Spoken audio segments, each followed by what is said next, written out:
你们有没有发现，不管是牛顿，不管是爱因斯坦，不管是霍金，被誉为整个人类那是当代最牛逼的物理学家，是让人类直接进入科技时代。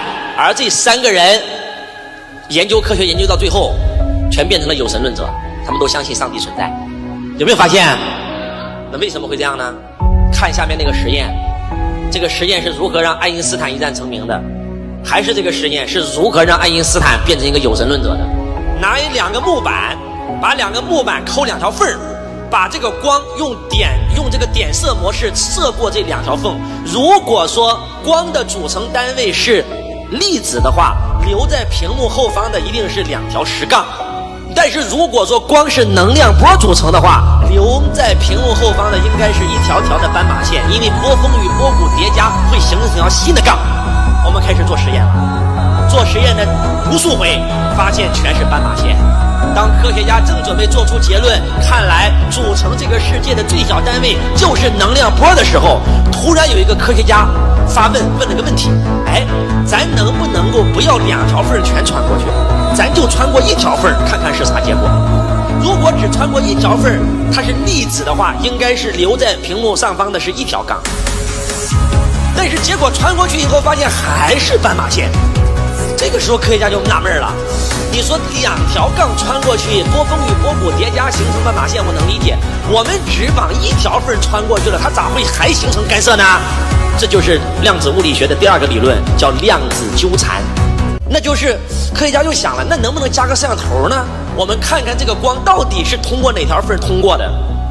加完摄像头以后，大家惊呆了，本来一直是斑马线是吧？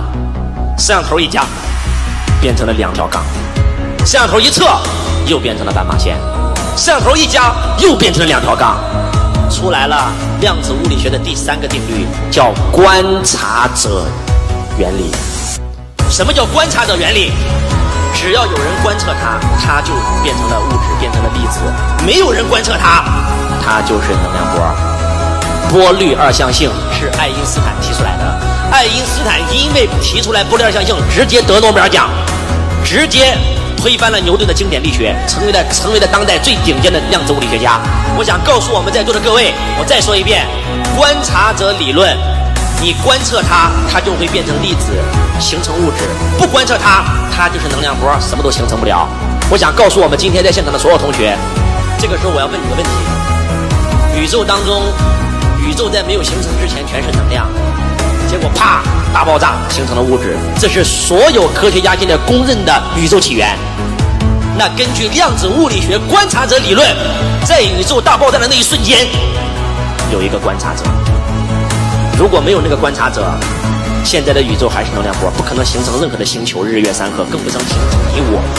宇宙大爆炸的那一瞬间，是因为形成了一个观察者，所以才会形成整个宇宙。能听懂我在说什么吗？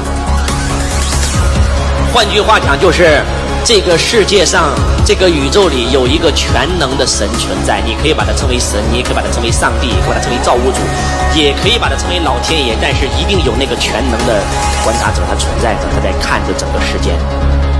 如果没有他，宇宙不可能形成。能听懂我在说什么吗Alhamdulillahi Rabbil Alamin Ar-Rahmanir Rahim Maliki Yawmiddin Iyyaka na'budu wa iyyaka nasta'in Ihdinas siratal mustaqim صراط الذين أنعمت عليهم